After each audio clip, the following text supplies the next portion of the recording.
CGS-CIMB is a leading integrated financial service provider in Asia. Through our network of local offices in Malaysia, Indonesia, Singapore, Thailand, branches and strategic partners, we have a global presence in over 20 countries, providing a truly Asian perspective. Our businesses include retail broking, institutional equities, derivatives, prime services, equities research, wealth management, and online broking.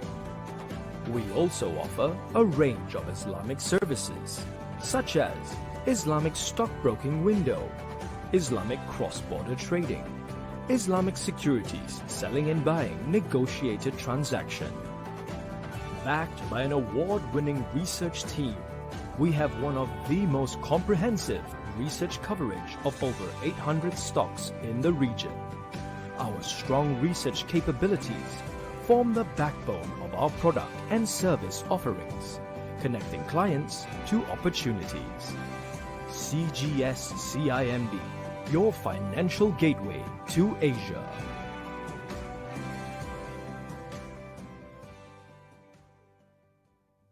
Need higher trading limit to boost your investment power? Introducing the new Margin Lite. an account with higher trading limits and hassle-free trade settlements. What is so special about Margin Light? It offers up to 2.8 times trading multiplier with low brokerage fee. Plus, no price cap on the majority of the Bursa shares, and we accept selective warrants and loan stocks. You can settle your outstanding payments with zero rollover fee. How does it work? Adam purchased some stocks on Monday, and he has to settle the outstanding on Wednesday. It is simple. Adam does not need to settle the outstanding contract when it is due on T+2. Margin Light provides flexibility for the first 18 calendar days, with interest charge of 5.88% per annum. What are you waiting for? Trade like Adam. Sign up for our Margin Light account today. To learn more, visit our nearest branch or contact your dealer representatives or remisiers. Check out our website for more details.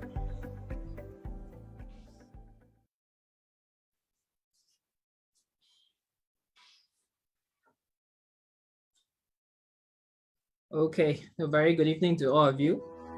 Let's do this one last video before we start. Okay, so be patient.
Very good evening to all of you.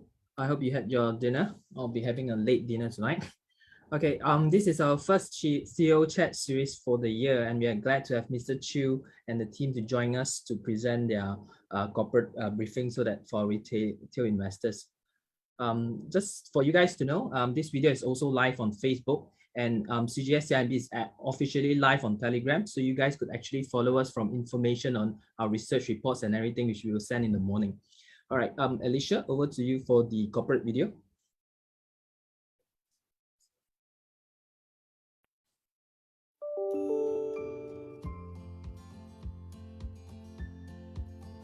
QES Group was founded in October 1991. We specialize in manufacturing, distribution, and the provision of engineering services for inspection, test, measuring, analytical, and automated handling equipment. Our distribution division serves market segments ranging from semiconductor, electrical and electronics, to automotive and metal, higher education institutions, petrochemical, pharmaceutical, environmental, renewable energy, and many more. Our manufacturing division is making equipment related to inspection, measuring, and automated handling equipment, primarily for the semiconductor market segment. We have a strong in-house R&D and manufacturing capabilities. We have more than 15 years of application know-how and manufacturing technology that seamlessly assist our customers in quality control and process automation. Our distribution division is deeply rooted within ASEAN with our manufacturing division in Malaysia. Over the course of 30 years, we have established a strong global presence across ASEAN with 8 operating branch offices and suppliers from all over the world. We have more than 12,000 equipment installed in our customers' sites across different parts of the world. Our customers get quick response time as we are able to keep sufficient inventory of spares for support. We take pride in our high level of service and support to our customers. Moving forward, QES Group will be investing heavily in providing advanced Industry 4.0 and smart manufacturing solutions. We believe we will be able to provide you with world-class manufacturing processes that is fully automated, complete with big data stored in cloud-based platform for AI analytics to be performed on real-time basis. Industry 4.0 isn't just about investing in new technology and tools to improve manufacturing efficiency. It's about revolutionizing the way your entire business operates and grows. In 2021, QES Group is looking forward to moving into our new corporate HQ and manufacturing facility to cater to our increasing production capacity. QES, assuring you our best always. Okay, thank you for the corporate video. Without delaying much time, let me just pass the time to Mr. Chu. Over to you, Mr. Chu. Hi, thanks, Billy, for the webinar. Well, I'm NW Chu. I'm a QES Group Managing Director and President, and I'm also founding member of QES. Without further ado, I think I'd just like to just click on sharing my screen. Can you all see my screen? Yep. Okay. Yeah. So, well, I think just to give a calibration of timeline and also what I'm going to do a corporate presentation. Basically, this will probably take, less than half an hour. I'll probably run through a quick introduction of who we are, what we do. And at the same time, there are a lot of information out there in terms of the numbers and all that. These are already pre-announced, our third quarter results. I believe most of you have already taken notice of that. I wouldn't really spend time to run the line by line basis. I think I will probably leave a lot more time for the Q&A, which I believe most of you might want to ask me some questions relating to the business that we are in. And also, I just saw some question just now that the tech stocks in Malaysia is having a hard time this week. Yeah. Okay. Now QES. Basically, just a disclaimer for this. Yeah. So all of you know that what I presented here are forward-looking statements and all that. Now, a quick overview on a corporate structure. Basically, I have two divisions here, distribution division and manufacturing. So QES is a little bit different from my peers in Penang. We started from distribution division almost 30 years ago. And from there, we gradually eased into manufacturing and trying to pivot the company to more and more manufacturing over the years. So the whole setup of QES is, of course, from the get-go, we want to go into ASEAN, because all these years, since day one, I started the company when I was 28 years old, I believe strongly in the growth of ASEAN. I mean, ASEAN as the main so-called countries that QES is heavily invested in terms of our infrastructure. So we have operations like what you saw in the video all across the ASEAN countries. Now, manufacturing started late, but we are growing. Now, this whole presentation tonight, probably I will spend a little bit more time to talk about our foray or our expansion plans into manufacturing side. Yeah. So this is the corporate structure currently we have here, the distribution side here and the manufacturing. So manufacturing here, I just touch on a little bit. This is QES Mechatronic. This is where most of our equipment are made in Icom Glen Mary Shah Alam plant. We have started up 3 years ago a software solution house based in Penang. This is an 85% owned company, and all the software engineers relating to Industrial 4.0, smart manufacturing, and automated vision, they are all based in this particular unit in Penang. And I'm sure you have heard about our joint venture in US, where we have entered holding 30% joint venture, which I'll probably touch on a little bit more as we go on the slides. Yeah.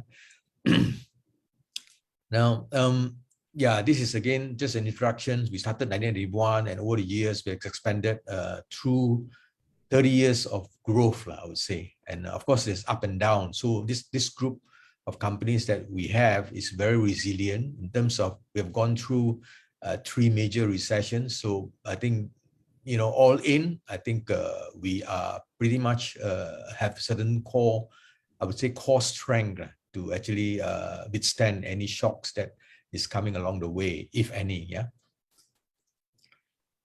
Organization structure, myself and my partner, Mr. Liu, and of course, some of the key people here, the distribution head, the manufacturing head, and the admin and the finance people here. Now, A quick run through distribution side. We actually categorize the product range into analytical instruments, inspection, test and measuring, and materials and engineering solutions. So this is the huge cake of business that QES is involved, because as I said, we started 30 years ago from distribution. So we are very, I would say, very familiar with what we are doing. And from that, we learn, how to address customers' concern, customers' needs, and also the application know-how in terms of providing a solution to our clients. And also from there, we start to pivot into manufacturing. So, and of course, our manufacturing side is almost like 95% semiconductor equipment. So we are having two category, a broad range of product line. One is inspection and measuring equipment, and the other on the right-hand side is a semiconductor automated handling equipment. So that's where we are right now in terms of the business modeling of product lines of QES Group. Yeah. This slides probably tells you in terms of, for example, inspection, test, and measuring. Where are the application? Where are the sectors here? Semiconductor, E&E, Apple Automotive, and these are our suppliers, the brand names that we carry, and these are the materials, and these are the engineering solutions. So basically, these are all distribution product line, high tech basically, and we cover ASEAN mainly. In terms of manufacturing, of course, I have a slide showing the pictures as well, but it's a very compact, and then I try to run through this in terms of application. We have automated inspection, we have semi-automated inspection, in terms of wafer inspection. If you are familiar with semiconductor, post-probing, post-dicing, post-wire bonding, post-die attach, all these are semiconductor jargon, but all in terms of quality assurance, all in terms of quality control. So that's where this category of product lines, and of course we have measuring as well. So this is the area that we have IP that we collaborate with US. They own the IP, and we are the manufacturing arm of that US company, and we actually sell it and market it and manufacture it in Malaysia or a worldwide basis. So that is a very niche kind of product in terms of advanced metrology system here. And on the right-hand side of this table is automated handling system. Now, this is, again, is very relevant to what we are doing, because these are all modular basis. We make automatic handling equipment is to handle the wafers, to handle the lead frames, and all this so-called automation in terms of moving the wafers, or material handling as we categorize it. Yeah.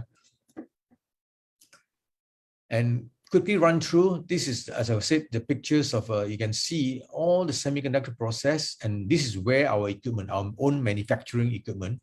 Now, you can see I kind of color coded it. If you can see it, I don't know how clear it is in the screen. The green color is automated handling series. The purple is called semi-automatic optical inspection series. The red color is advanced metrology systems, whereas the light blue is the automated optical inspection systems. So that later on, you can see when I present some of the results, you can see the trend where our equipments are being trending, what kind of revenues we are getting for each series of equipment that we are manufacturing. Now, on the lower end here, those graphical images, those are the new equipment that we are in the process of development. So one of them is already going to be ready by end of this month or even early next month. So we think we can do a prototyping soon, after Chinese New Year probably. And here is where I said our Penang, the small unit of software engineers, they are all very technical and software people. And we wanted to develop solutions for Industrial 4.0 and smart manufacturing. Now, this unit is still very small, and we wanted to develop the algorithm, develop the concept and the application solution. And we think by having this so-called concept and application and the software itself, we can actually package the whole production line in future. So that's where we are trying to do in terms of this small unit here. Of course, they also have engineers that is very good in writing software for vision inspection and all that. So they're also in conjunction or collaborating with our manufacturing unit in Shah Alam here. Yeah. So again, it's all very much integrated within the same group of QES Group. Now, these are some example of how this Industrial 4.0, I mean, I can go into this in the very detail, but I guess for today's session, I will just give you an overview of what is it that we are doing in terms of Industrial 4.0 and smart manufacturing. You know, like smart vending solution, smart security solution, integrated IoT sensing, and also integrated warehouse management. These are some of the samples that we are doing, yeah. This slide basically tells you, the three market segment. Of course, we have a lot more of market segment. I mean, the key verticals here. Now, I actually kind of picked up the three main ones because these three contributed almost like, 85-90% of our total. So semiconductor is huge because both distribution and manufacturing covers heavily in semiconductor. And this column is the last column here, the spare parts and service, again, is a very good pillar for us because we have, close to 40 million of recurring income consistently generated every year with good gross profit, yeah. And it covers all the verticals because basically all our customers engage us for the spare parts and service. Now, the second column here, vertical here is E&E. So I just want to again explain to all of you here, the audience here today, that in QES environment, I separate the semiconductor from the E&E. If you read our MIDA reports or Matrix reports, the government reports, basically semiconductor is part of E&E. But to us, because the business is very big, so our semiconductor has got two areas, basically the test and assembly and the wafer fab. So if you are familiar with the segmentation of semiconductor, test and assembly are people like example Unisem, Carsem, Inari, and all that, the local boys. And the wafer fabs are like Silterra, like Infineon, like X-Fab in Sarawak, Global Foundry in Singapore. So these are some of the familiar names probably you are familiar with, E&E, of course, the market segment that we are also heavily in. Basically involves the manufacturing companies who makes domestic appliances, passive components, hard disk drives, cables, all these are under the electrical and electronics components.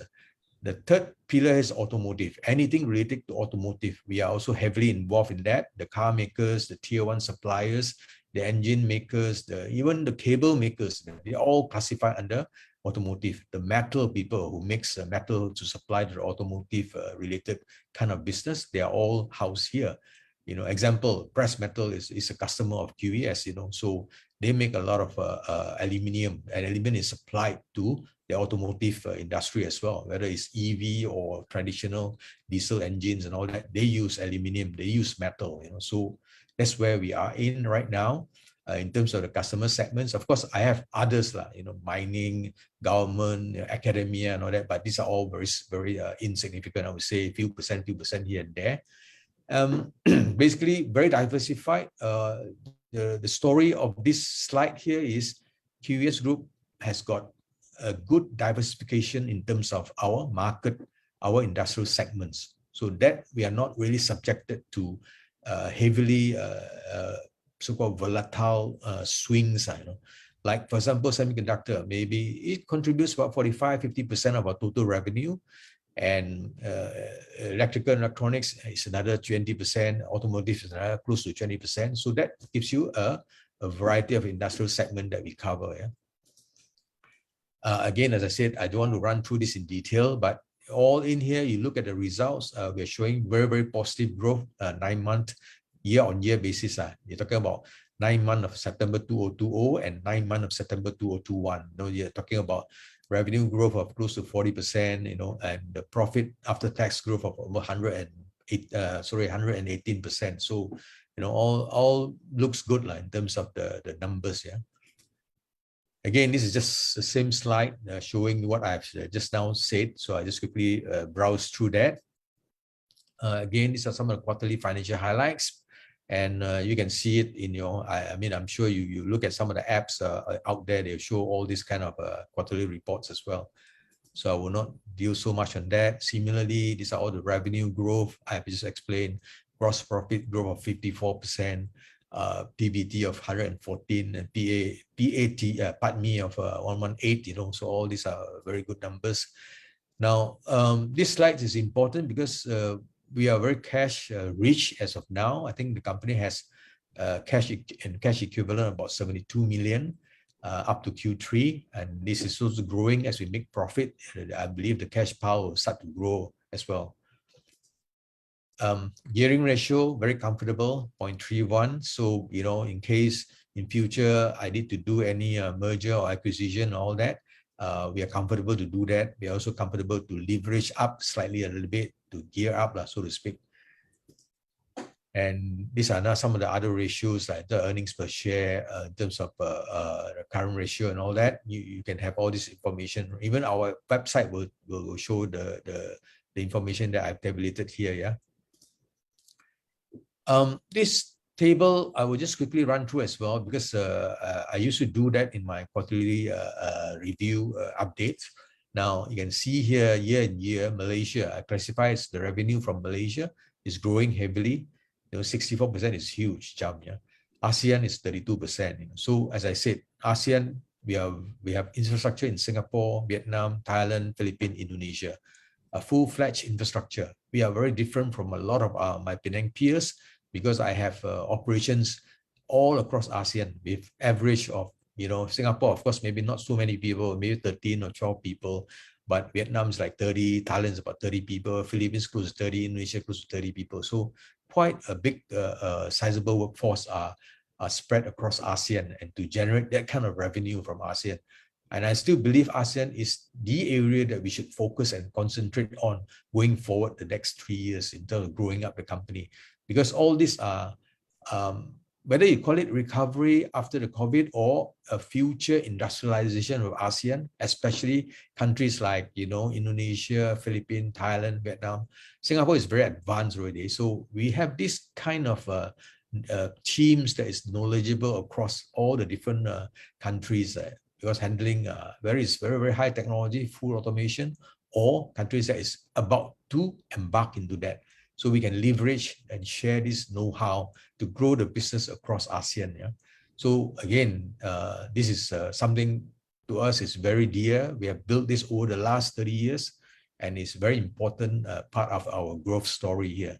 Now, manufacturing side is different. Of course, I don't have any restriction. I will sell my own manufacturing products across anywhere else in the world. On top of the ASEAN, our own structure, we are now putting a lot of effort to grow the business in China, the North Asia countries like China, Taiwan, and hopefully Korea and Japan in future, and no doubt the rest of the world in terms of Europe as well. So we are operating these other countries via our distributors. They are all spread across different parts of the world in terms of our manufacturing, but very focused on semiconductor. This is breakdown by country and region. You can see here, this is Malaysia, is the dark blue. The light blue is the ASEAN, and the others are the worldwide. So we're trying to grow this worldwide business more and more as we grow the manufacturing. And this is in terms of, where are we now?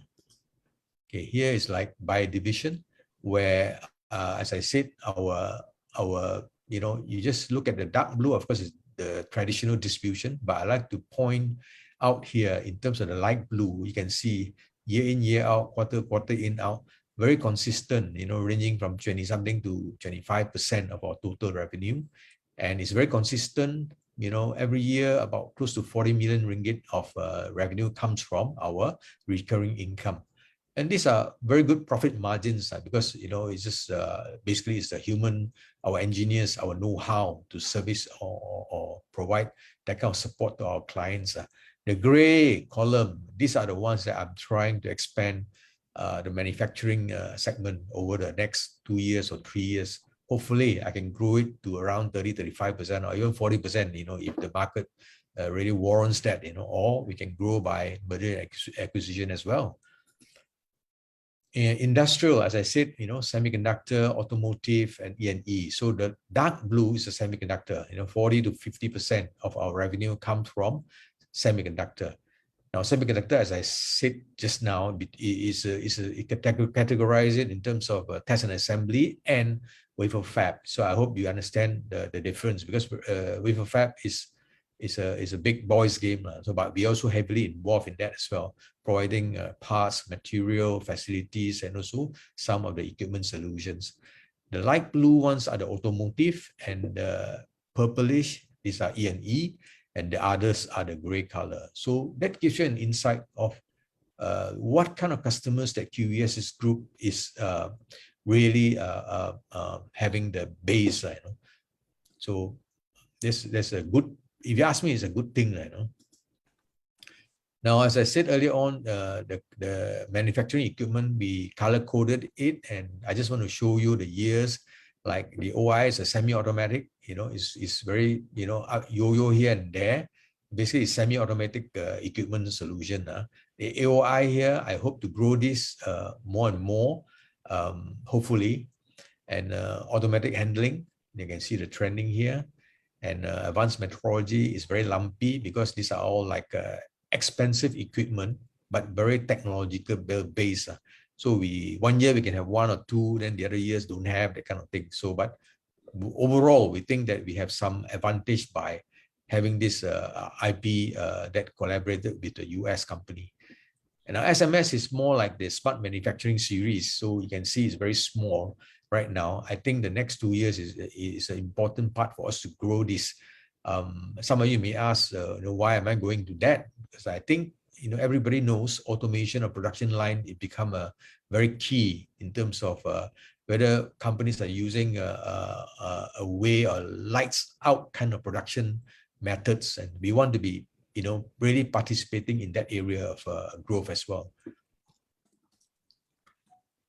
Here we have, historically, more than 12,000 installed equipment. Of course, I just want to caveat here that, of course, not all the equipments are active or working. Some of them more than 15 years, 20 years, maybe it's scrapped already. But this tracking was done since day one of the company. So we track it, every single machine that we sold. So altogether, we have 12,766 up to Q3. I mean, that means up to 30th of September.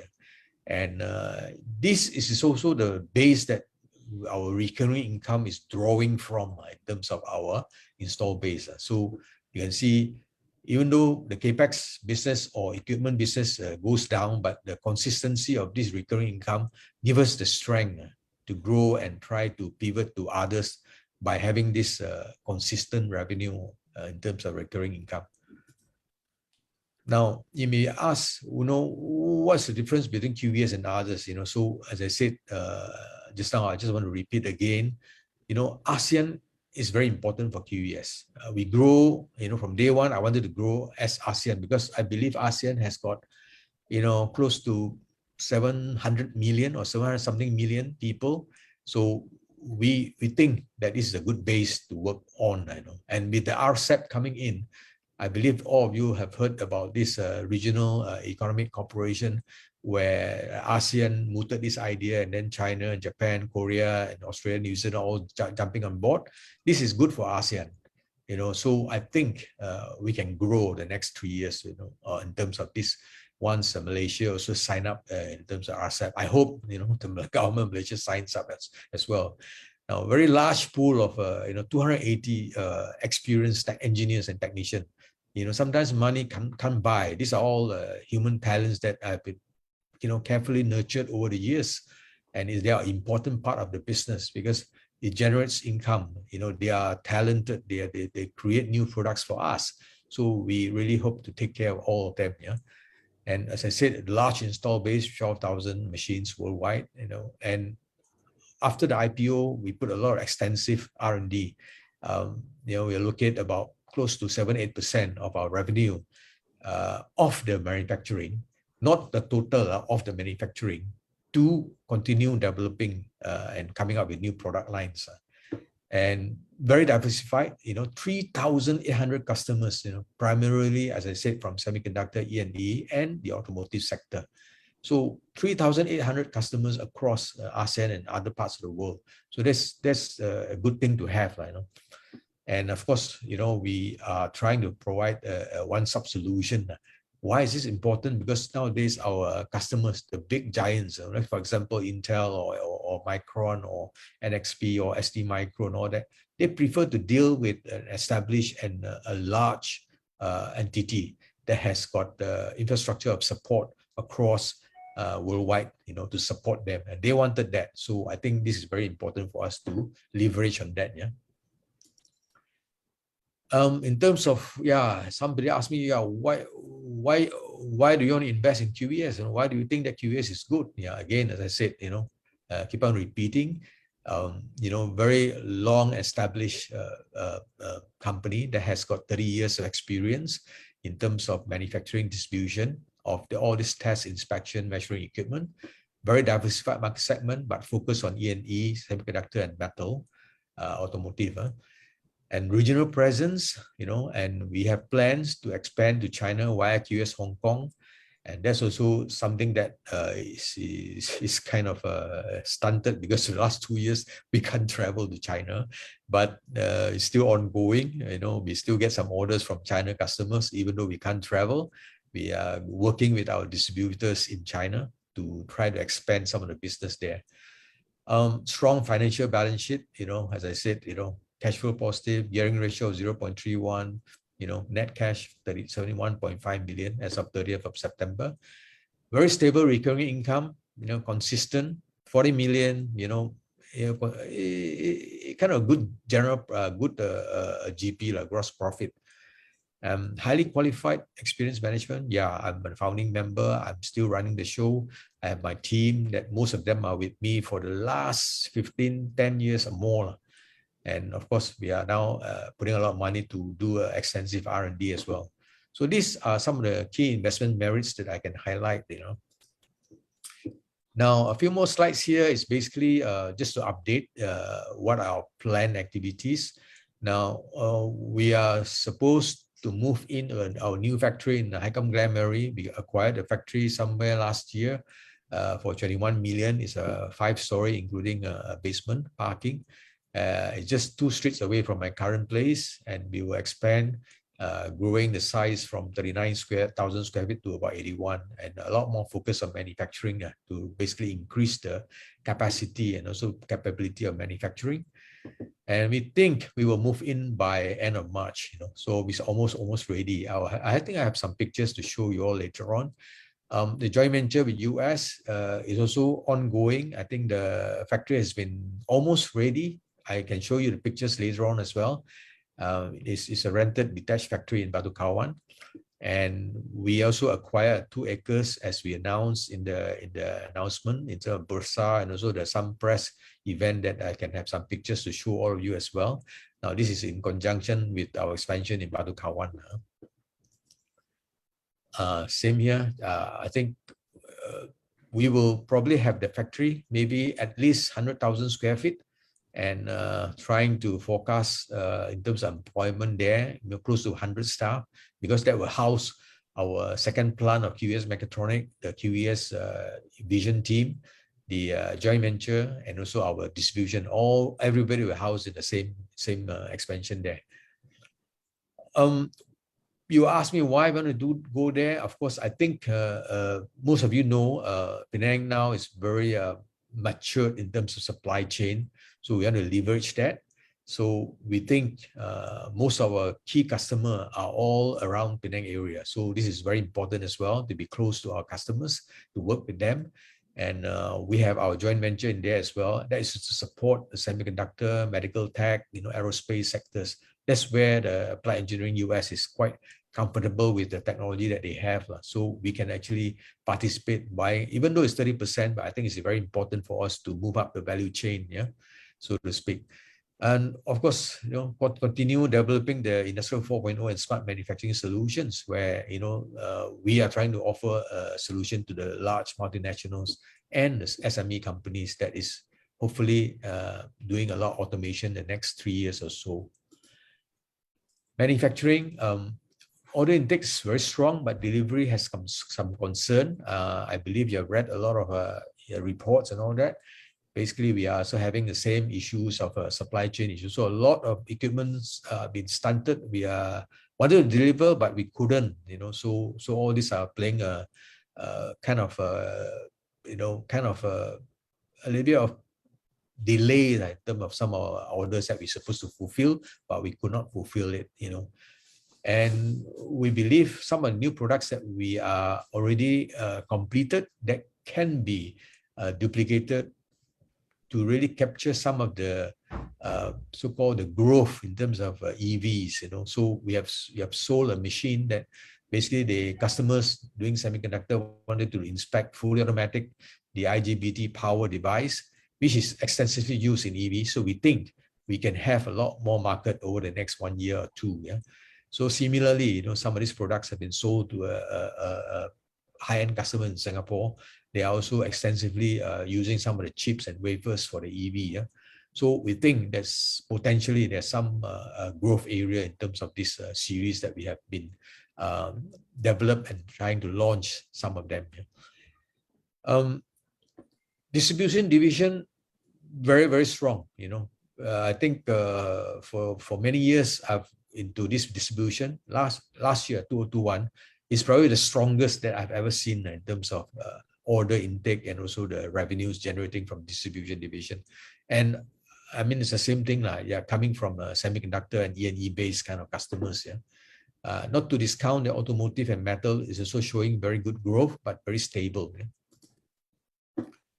Overall, I think we are going to set a very strong double-digit or even triple-digit revenue growth in terms of 2021 and over 2020. Oh, sorry, in terms of revenue growth is definitely double-digit. The Q4 shipments, because now already finished already. So we, as I said earlier on, the manufacturing side have some delay because of the so-called supply chain issues. We're trying to mitigate that by having some advanced purchases of critical components. We work closely with customers, and then manpower and resource planning also very critical. So hopefully this thing, I'm seeing that maybe by June 2021, we will see that these supply chain issues will kind of resolve, I hope,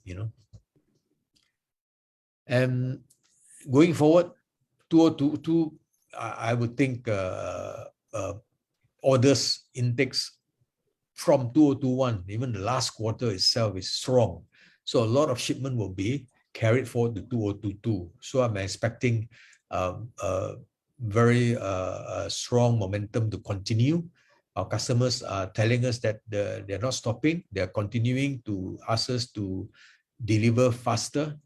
And we think, we hope, and we think that the book-to-bill ratio by the end of 2021, actually I have the numbers, I think definitely higher than 1 book-to-bill ratio. The joint venture company will start full swing already. I will show you the pictures afterwards. Maybe by after Chinese New Year, we will have the operation run fully. There's some product transfer from US is going to start up soon. And also the Batu Kawan Industrial Park, the second plant of QES, we will start construction maybe second half onwards, 2022. And also we are expanding aggressively to China in some of our manufactured products, I hope, to yield positive results by the second half of 2022.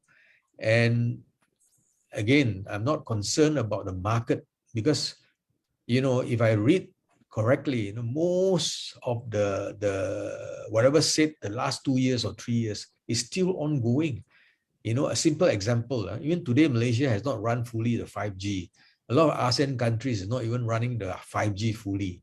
So only very selective countries. So you can see this thing will still proliferate, it will still grow. So I'm not worried about the growth prospects of this area that we are in.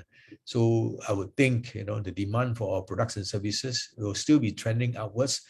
Of course, albeit, the ups and downs. Of course, there are probably certain quarters you may not be having that kind of a growth. But overall, you chart it overall, I think it's an upwards trend the next 5 years. Yeah. We are also, based on the 2021 results, as all companies are, we are aspiring to move up, from A's to main, hopefully. And we are also, kind of compelled or compliance to ESG. So we are doing a lot of work right now to hopefully that we can really subscribe to that. It's not only for the sake of people say greenwashing and all that. So I don't really subscribe to that. I really want to do it. So we outline every single thing that we want to do. So you can see, some of the activities are ongoing already. Even the solar panels, we're having meetings to our new factory in Haglan Mary and also in Batu Kawan. We're going to fully install solar panels. We're going to have rain harvesting systems, and we have been ongoing doing digitalization for the last 3 years. That also is very good for the company. And even air condition, all air condition from now on, we are buying is all inverter based because we can reduce energy consumption, even though it's more expensive. But I think it's very good for climate change. Yeah. Social, we are, very much gender and race diverse. So, our workforce in terms of total workforce, I think we are close to 30% different race.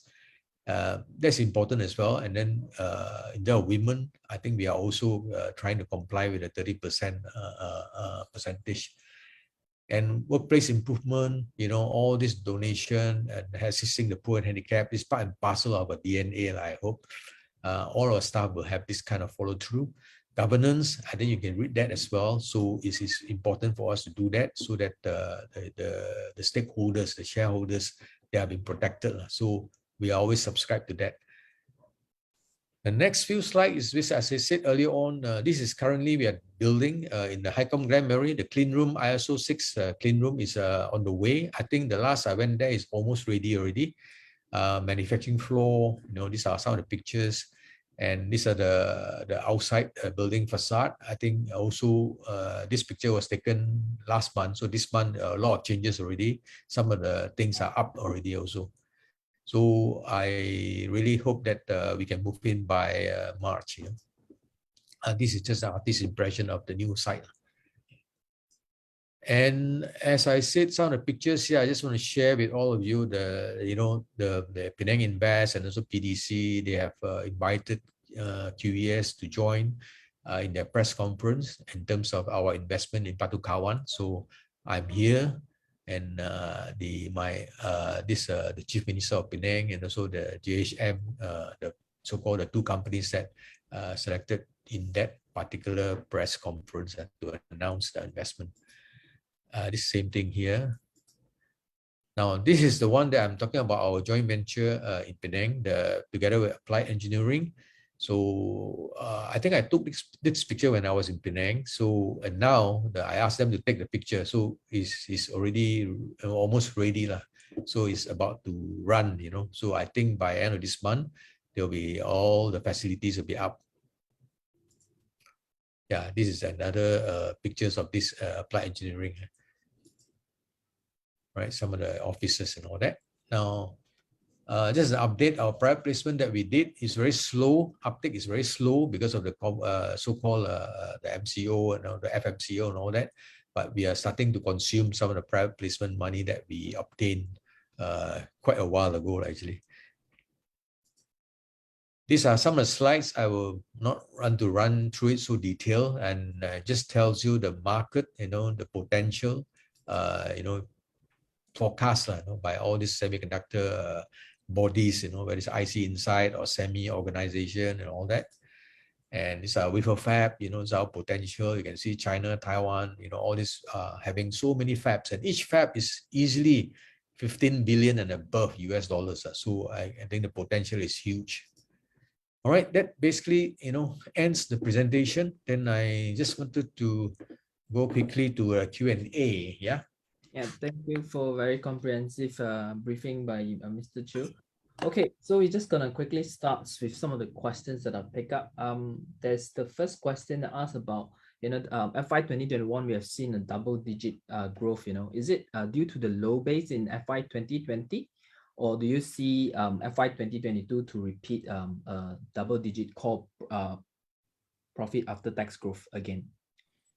I wouldn't say FY 2020 is very low base. The low base was actually in 2019. 2020 was fair figure. I think we hit about 8 million after tax. So And for A's company, I think to get 8 million profit after tax is fair, I would say fair. But in terms of 2021, it's going to be our record year. So based on the existing 9 months, we already double up the profit after tax that we got. So you can imagine, so I think for 2022, I have no reason to think that we will not grow. We are trying to increase capability and capacity, especially in the manufacturing. And on the backdrop of, as I said earlier on, the semiconductor business, the E&E, the industrial automation, the ASEAN growth story, all these are still in our favor, if you ask me. So, but I don't discount that, people are talking that DRAM prices start to come down a little bit, but it will be like dips here and there, but overall the next 2-3 years, I think it'll be a strong growth. So I don't have issues in terms of chalking up good numbers for 2022. Mr. Chia, do you expect the second quarter and third quarter profit after tax to be the new normal for QES? Is that something that investors can look forward to? Yeah, I would think so far is the Q2, Q3 after tax profit is fair. In terms of we're generating 3-4 million per quarter in terms of after tax. I think that is the kind of numbers that I'm looking forward to. But of course, as I said, there's always a caveat. Some the first quarter of 2021, we hit like 8 million or close to 8 something million. So there will be, something like that happening, but I don't discount that, there could be some quarters that we may achieve 2 million or 1.5 million. I'm not sure. I believe in running the company fundamentally sound, and also our market is very, very diverse. So I am not really subjected to too heavy volatility. So that gives you a little bit of consistency. And of course, the recurring income is one of the key factors that we can achieve profitable Q after Q. So I would think then as we come up with new product lines from the manufacturing, then we will gain traction at some point of time. So if I reach that inflection point, I think we can grow in a very escalated manner. Okay. Right now, I think the equipment segment is the main revenue contribution to the group, right? Going forward, do you expect this to remain the same, or you expect manufacturing to pick up to be the main growth driver for you guys? Okay, manufacturing, as I said, the last 2 years, I'm spending a lot of time to grow the manufacturing. But manufacturing is a different ball game. So we are doing a lot of effort and time and also R&D. And in terms of the revenue generation, I would say that target is to achieve at least 35% of our total should come from manufacturing. Now, how do we achieve that? As I said, we are now coming up newer and better product lines.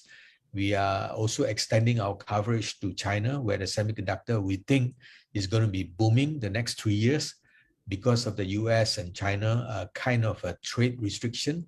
So the Chinese semiconductor companies, they welcome the Malaysian or Singaporean or other nationals that be aside from US. So I think we get some kind of leverage. So we think we can grow that segment, and not to discount that we are also concentrating on Europe because we have a few very good customers there that can very consistent numbers given to us, Singapore as well. And I have not even touched US. So in fact, I was planning, but because of this COVID thing, you just can't travel there. So I think we just have to wait it out. I just want to spend time doing what we are doing here first before we actually extend. I am afraid that maybe we are getting too thin if we cover all areas at the same time. So this is where we are right now in terms of manufacturing, trying to grow it to answer your question, 30-35% is where my target is. Let's say we hit 200 million, the manufacturing should achieve at least 60 million of that, something like that. I know. Okay. So in a way, I guess you're also saying that QES will benefit from the deteriorating US and China's relationship, right? In a way, correct? Yes, yes, definitely, definitely. That's why we are now participating, but there's a lot of inquiries from Chinese semiconductor companies. Oh, do you have this? Do you have that? You know, but the problem is we can't travel there. So we only do virtual meeting, we only send catalogs, and then we only talk to them over the phone. And it's not easy, you know, because these are not like selling laptops or selling kind of commodities, you know. So there's a lot of because we are also branding point of view, we are not that well known in China. So one of my tasks is actually to make the brand of QES more synonymous in China. That people look at QES, they know exactly what we are doing. Like all my ASEAN customer here, they see the logo QES, they know exactly what we are doing. So I wanted to duplicate that in China and elsewhere, so that, you know, but a lot of time needed. You need to participate in exhibition, you need to sponsor a lot of seminars, and you need to visit them. You know, all these things is part and parcel of branding for China. Okay, I noticed you don't have a lot of exposure in China at this point. So do you have any target in the long term, say 3 or 5 years? Do you expect to see that to grow? Yes, I'm definitely growing that, and right now, you know, we get, I don't know, 2 million US per year, you know, that kind of numbers. But 3 to 4 years, I believe we can achieve 15 million US or 10 to 15 million US. This is something that I'm aspiring to achieve. And also, you know, in the long run, we also have plans because we think that eventually we should have a manufacturing site just to service the China customers. So that is the plan. But of course, we need to find the revenue, we need to find the customers first, because I wanted to be you know, very much risk adverse lah. We don't do like, you know, dump in 20 million just to do the plant without knowing who our customer, you know, what kind of products that we are supposed to do. So we wanted to make sure that we work with the distributors there, we find the locals, and also we also work closely with the locals there. If some of them are pretty okay, we could enter into a JV, for example. So these are some of the plans that we have in place, just to share with all of you here. Okay, I think earlier you also talked a bit on how the the supply chain issues are actually affected you guys a little bit on that. Could you share in terms of how much of the deliveries were affected, that were delayed due to that? Okay, you know, we, as I said, some of the equipment for us is a very long lead time, and you know, it's compounding impact. You know, example, I just want to share with the audience today here, like I have equipment that manufacturing lead time is really very long already. So this US component, they just told us that, you know, I can't deliver this particular robot arm for you, then we are scratching our head. Then we need to divert. So we just change the robot arm from a US maker to a Japanese maker, cut short a little bit of the time. But of course, when you do that, then your internals of the machines need to be rewired, reconfigured. So there's a lot of changes. So that impact the delivery as well. So, this, of course, we want to ship out. Let's say Q4. I want to target to make sure it goes out by 31st December Q4. But unfortunately, we can't because of this. It's not so straightforward as you change means you change. So you change means our engineers will work doubly hard. Try to reconfigure and rewire and test it out. So this is something that we are going through. So I think it has some impact to our delivery in terms of manufacturing. But distribution side is all so-called in line because we don't make the machine here. Basically, we buy and we sell. So I think it's quite straightforward. But so we don't have a lot more issues as compared to manufacturing. So I hope that gives you a insight into what happened in terms of a supply chain concern that we have. And can we expect any sizable revenue contribution from your JV with AE, as well as how big is the customer base for the manufacturing segment alone? Do you have that? Yeah, I'm sorry, but I don't have the exact numbers. But what I can say is that actually tomorrow I have a board meeting with them. So they're supposed to share with me because they are 70% owned. And the latest I heard updated was they're going to transfer some products to be manufactured by this joint venture in Penang. Now, what motivates them? Basically, it's cost. Basically, if they make it 100% in US, it's very costly. So what they do is they set up a plant here, and they can actually have the supply chain and work with the locals, and hopefully they can get their costs lowered down. So this is part and parcel of the US side. But for us, for QES point of view, I think we wanted to get exposure to some of the high-tech equipments that they are making.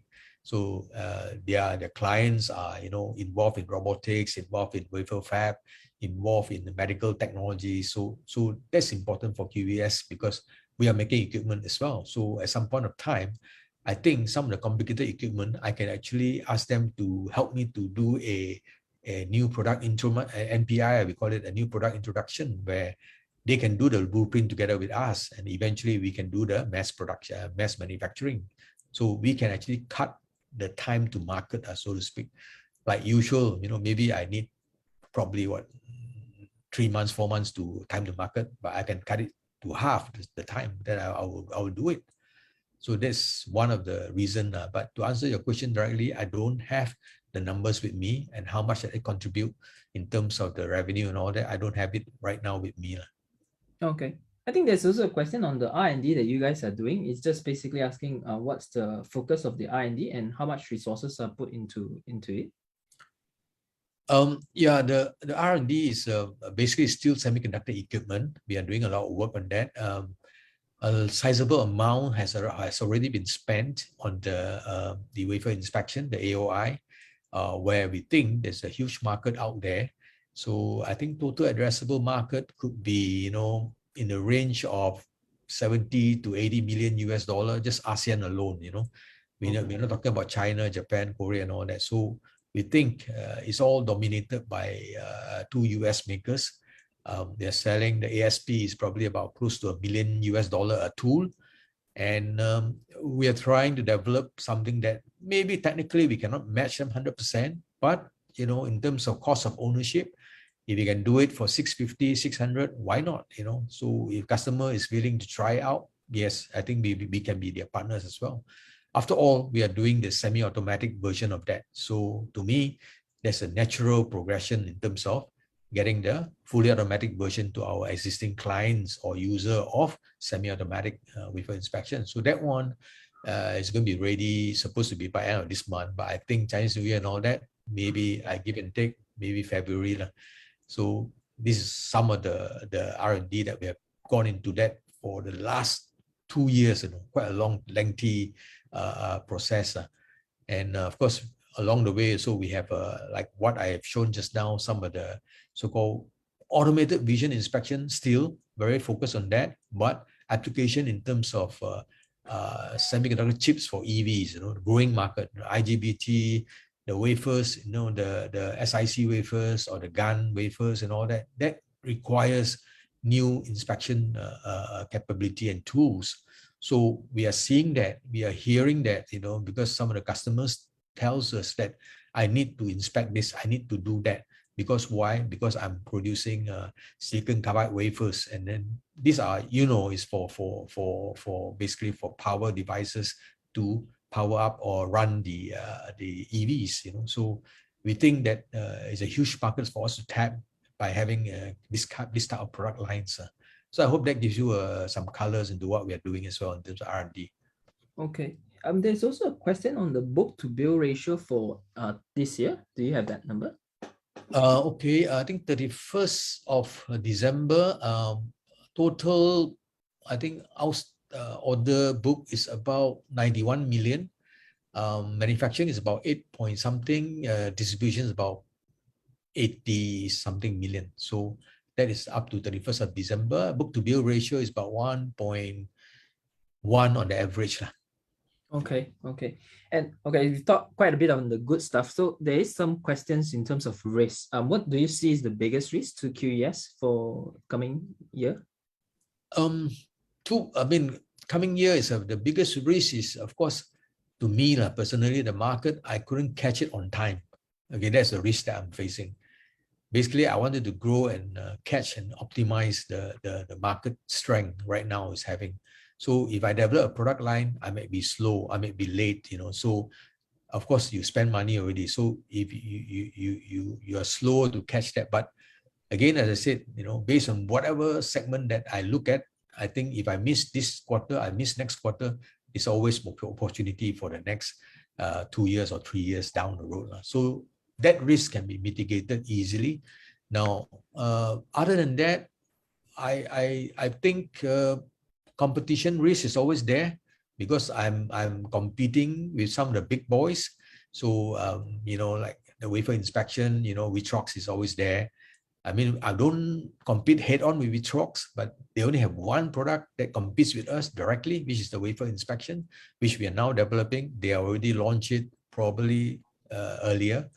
And in terms of Industrial 4.0 smart manufacturing, I'm competing with Pentamasters, and so another giant in terms of the product lines that we are doing. So these are all, of course, competition in nature. But again, I will never shy away from competing. So of course, over the years, I've met them. We have won some cases as well. So I am not concerned. I mean, we can still overcome that. And the third part of it, unless I don't think the pandemic will continue. My personal opinion, it will end kind of, it goes down, become endemic instead of pandemic. So that probably we all live with it. Then we'll just hopefully back to norm. But it may take longer. Once it take longer, then the risk is always there. So that's about it, what I can see. There's also another, I think the concern is on the fund that were raised that were unutilized. I think there's about 18 million funds that were raised that were not utilized. I think the concern is, if these funds will not be used, it would depleted over time for the plan expansion. Could you share some of this? It will be used, in the sense that, as I said, the FMCO kind of delayed the usage of the fund because we couldn't engage the contractor to build our Icom Grand Mary factory. It was just delayed. And I think we're already starting, and then I'm supposed to move in by March. So some of this amount will be consumed quite expeditiously, I hope. And in terms of also the R&D, I think already, as I said, the product will be launched somewhere after Chinese New Year. Some of the amount will be consumed as well.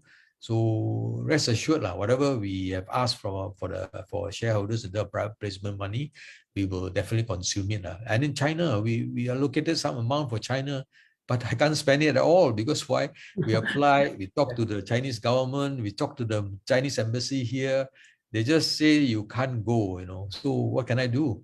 I can't. It's just beyond our control. Understand, Mr. Chiu. And also there is this concern, I think, because of the recent foreign labor issues among some of the semicon players or even some of the manufacturing players. So what is the percentage of the workforce for your manufacturing arm that are foreign?